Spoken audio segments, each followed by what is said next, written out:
Hey folks, day 4 here in Barbados, and today I'm going to be doing the wreck of the Dream Chaser. Let's have some fun. Today we are going to visit the Dream Chaser, the newest wreck in the Carlisle Bay area on the west end of Barbados. Even though she was moored in the cruise ship port, she was damaged beyond repair due to the wind and high seas from Hurricane Beryl on July 1st, 2024.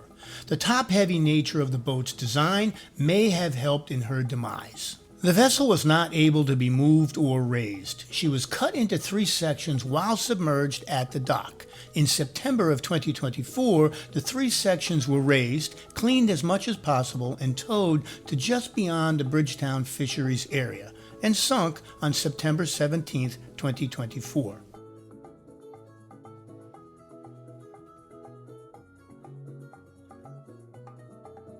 Today, the 3 pieces of the Dream Chaser sit in an average of 55 feet of water just west of the famed Carlisle Bay Wreck Preserve. The first section we hit was the midsection. Since the wreck is so new, there is little marine growth on it and not a huge amount of marine life. That will come.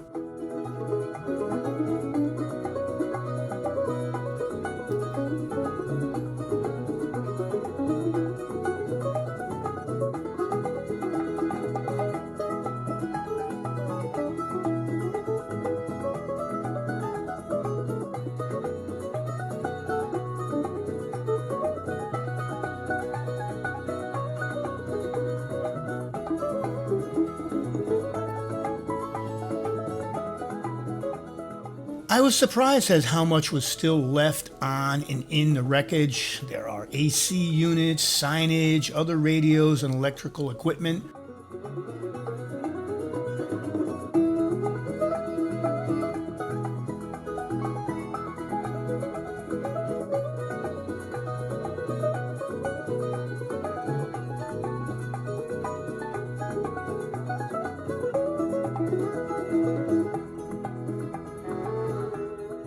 There are many dangling wires and loose obstructions, so I would advise against any deep penetration.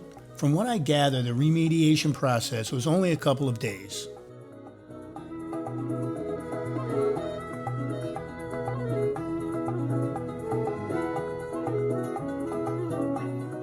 Note the wreckage in relation to the old photo.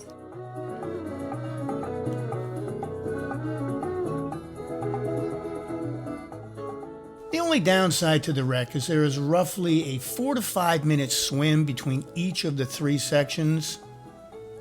The next section we hit was the bow.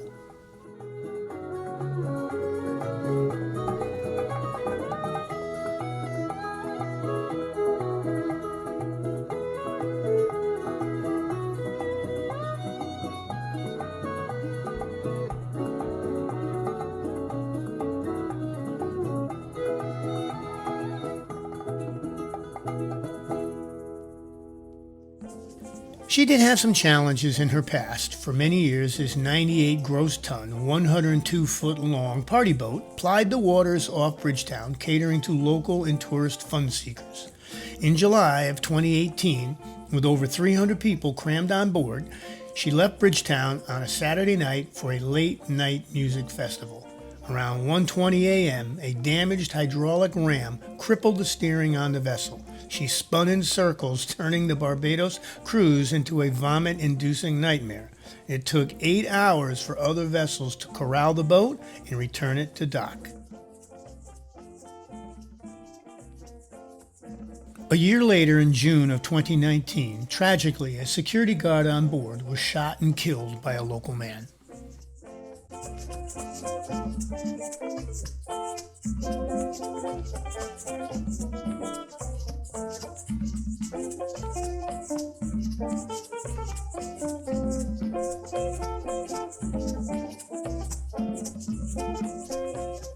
You may have noticed the dive master was towing a dive flag. This is not because we were close to shore. This is because of the distance between the sections and the heavy boat traffic.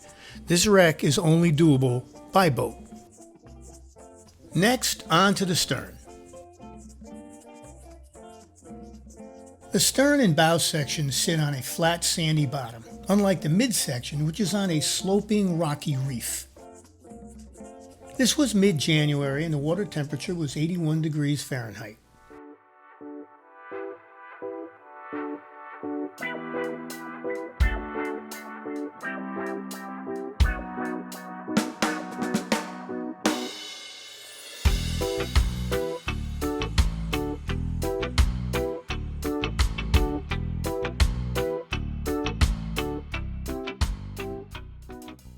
There's really not much to the bow and stern sections at this time. Flat top wrecks with little room for penetration, which is why the midsection is the most popular. However, in years to come, I am sure they will be teeming with life.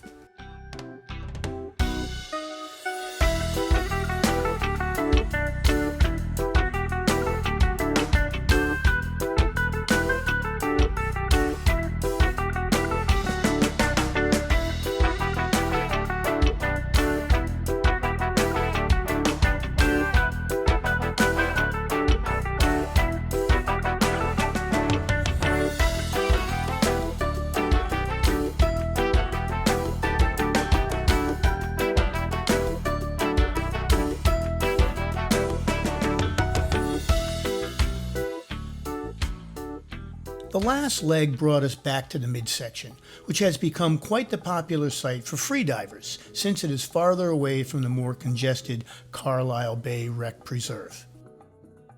The entire dive took roughly 55 minutes. I will be doing several more videos on the wrecks on the west end of Barbados, so watch for those. If you are in Barbados, possibly the best wreck diving place in the Caribbean, do check this one out. As always, stay safe in your dive adventures, and remember, go explore, get wet,